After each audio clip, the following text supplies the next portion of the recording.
we are back on My Mayor with candidate Michael Ingram. How are you, sir? I'm doing well. No How's life complaints. on the campaign trail?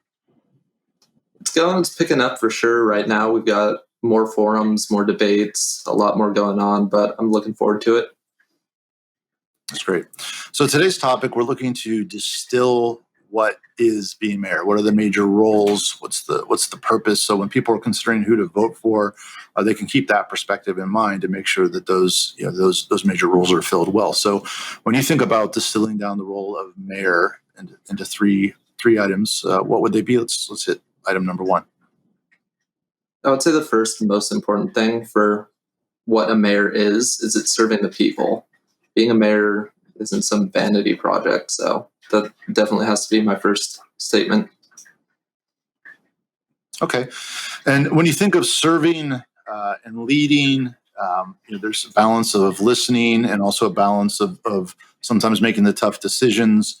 What's sort of your philosophy on knowing when to just flow with the will of the people and know when to use your insight and knowledge to maybe do things that maybe aren't as clear cut?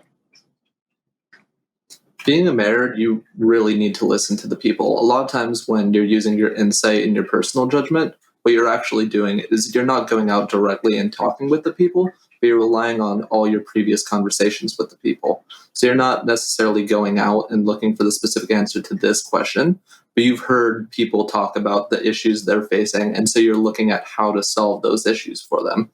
You're not necessarily going out every time, and like some candidates have said, going out for a city vote every time. That's not very feasible. What you're really looking at doing is you need to be talking with the people. You need to be in tune with the city. Being mayor doesn't make you some high power. It makes you just one of the people who was chosen by the people to represent them. So that's the main thing you have to be doing, is listening to them, so that when the tough decisions come, you know what the people want. Makes sense. All right, let's move on to the second item on your list.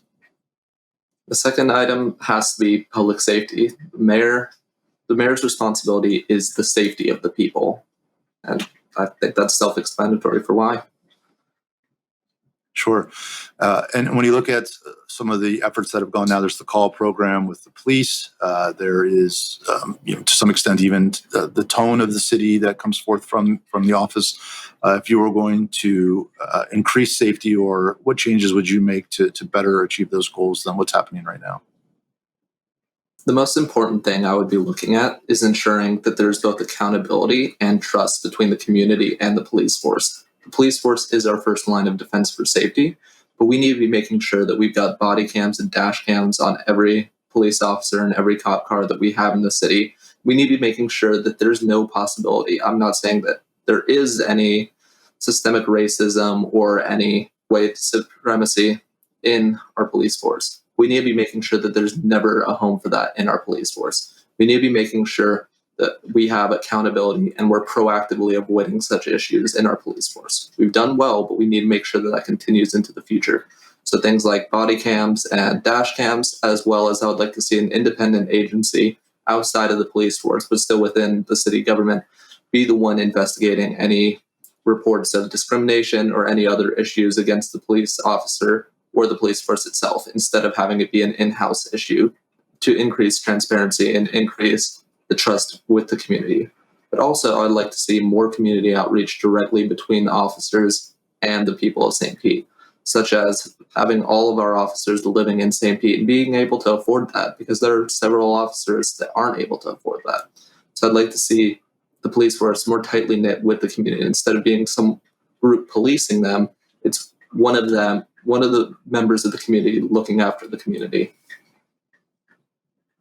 Makes a lot of sense. All right, what's the final item on your list? And the final item on my list is opportunity. The mayor is integral in creating opportunity in our city, both for the people and for the people who come here.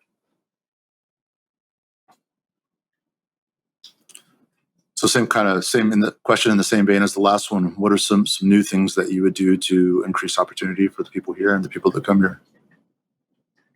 The first and most important thing for creating opportunity here is making sure people have a home to live in, not just a bed to sleep in like we are seeing with our temporary solutions for our homelessness problem. We need to be making sure that we're actively making housing affordable. not just for people making 50% the area median income, but people making minimum wage. We need to be making sure that everyone who wants to live in St. Pete can live here. That's the first thing, an opportunity, is having a home here. Second thing we need to be looking at is opportunity for our local businesses. We need to be making sure that, especially with like our Tropicana site, we're not looking at just bringing in major companies. We don't need an Amazon here. We need our local businesses to be integrated into our new developments. So between that and affordable housing, that is how we will create the most opportunity for the people of St. Pete. Attracting outside investment is good for our city, but it can't come at the cost of our local businesses and the people who live here already. We need to be making sure that what makes St. Pete is staying here in St. Pete, and what makes St. Pete is our local businesses and the people of St. Pete. St. Pete would not be St. Pete without the people who live here. Thank you, candidate Michael Ingram. Appreciate your time on My Mayor. We'll see you again in a couple weeks. Thank you for having me. I look forward to it.